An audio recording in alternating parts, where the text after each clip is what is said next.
When in this video, I'm going to speak about four important things you can do to solve any problem in programming.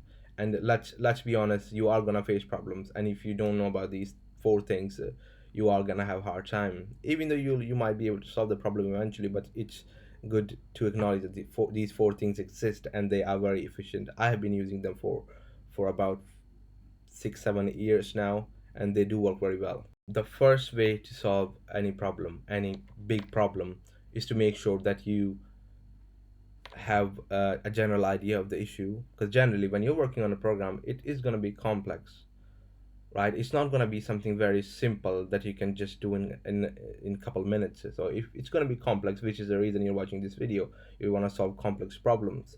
So you got to make sure anytime you get any program is to write down the objective of the application. So objective can be anything. So for example, it could be a quotation software, it could be a proxy tool, or anything at all. Just write on a piece of paper, write down this is the objective of the application, and then start to break down that application. Breaking down means just write each component you're going to need for that application. So for example, accounting software might need you might need to generate invoices in some places. You might need to show the reporting system. You might need to send emails. Other things such as running some processes in the background. Just write each step down. That, and I know it sounds silly. It's an obvious thing to do, but if you do write things down, it's gonna make your life much easier to see things ahead. So that's the step number one. No matter the application you're working on, make sure you break it down into smaller pieces, right? If you're building a social media, for example, what are the important things you're gonna need? You're gonna have to set up the database, right? You're gonna have users. You're gonna have a system to like each other's post. You're gonna need comments. So write each step down. That's step number one when you're building any application. The step number two, as you're breaking down the application, and remember everything goes in sync. It's not incremental, that you can't, in a sense, you can't do the second step before you do the first step. So first step, as we spoke about, is break down the problem. Now as you're breaking down, you gotta have to understand the problem, right? For example, if the first step is to set up the database, you're gonna have questions about setting up the database. What tables am I gonna need? How are they going to be structured? What sort of data am I going to store? So the second step is to question the application you're building. So ask lots of questions. We as programmers, we avoid asking questions, right? We all we want to do is just sit in a in a closed room like a goblin and just and write code. That does work once you understand the application. But if you don't understand the application, you're gonna have to ask a lot of questions.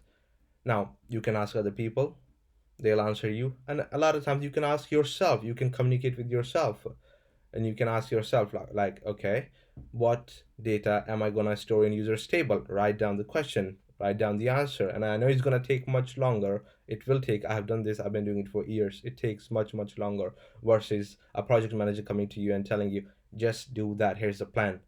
That makes it so much easier, but we don't have it, right? Maybe you do.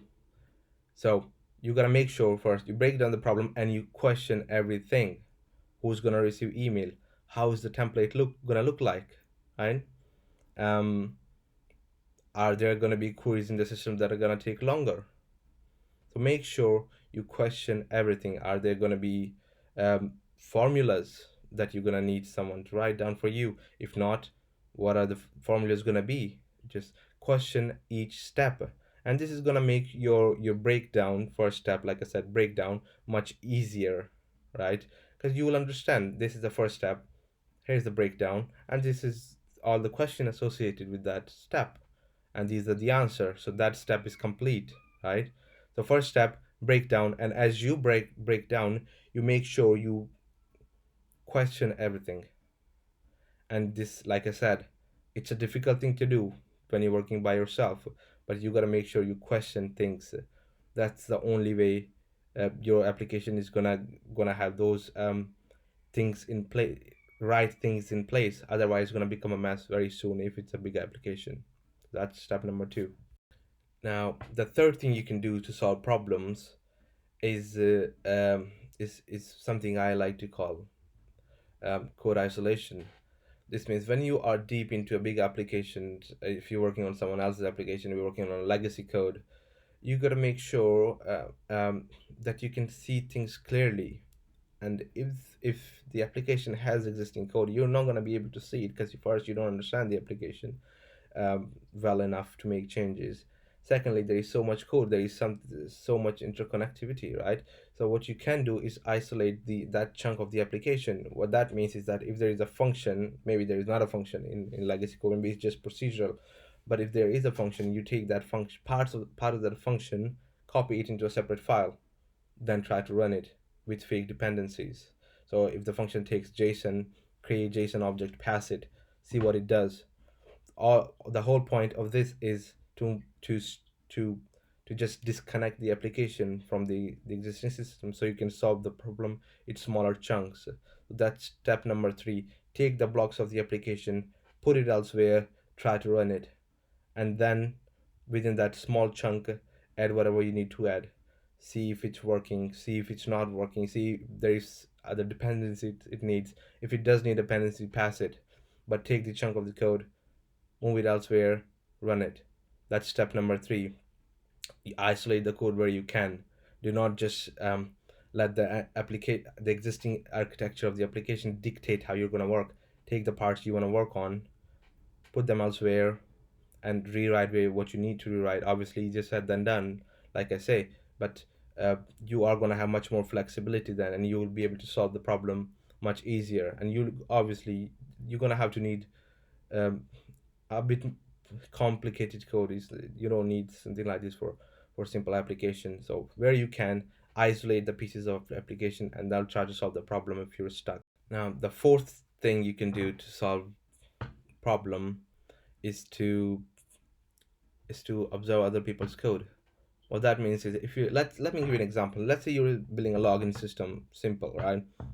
You need a form, you need input, you need to post it to the backend, grab the data, match the data, and create a session. That's login system, right? But you have no clue how to do it, right? Maybe you're stuck technically, or you don't understand the problem itself, or what you're trying to do, and you're just going in circles.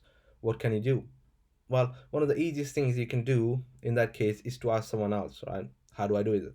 But if you don't have that privilege, what you can do is just download someone else's code, download the existing project, download the project, see what's there. Do they have login functionality? Yes, they do. How have they done it?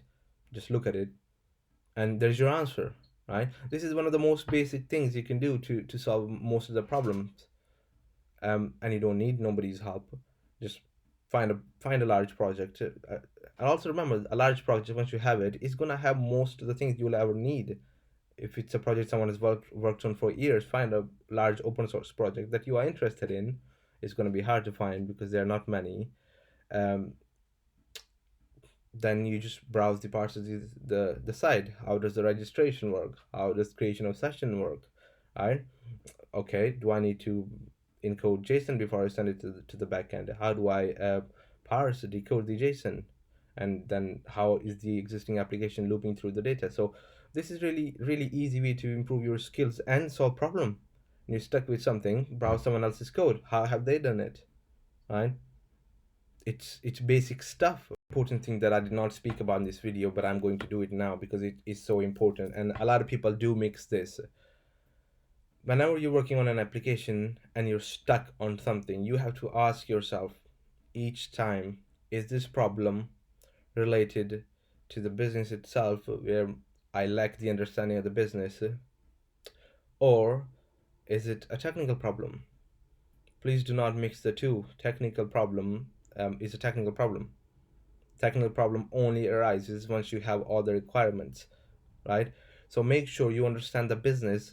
Once you understand the business, you take the notes, whatever you have, the breakdown of the application, how it's gonna work, what are you gonna do, then you convert that into uh, technical code, right? So that technical writing, technical stuff comes second. So first, you're gonna make sure you understand the problem by understanding the business itself, but do not mix the two. So sometimes you're gonna be writing the code, you'll be like, okay, I'm stuck here.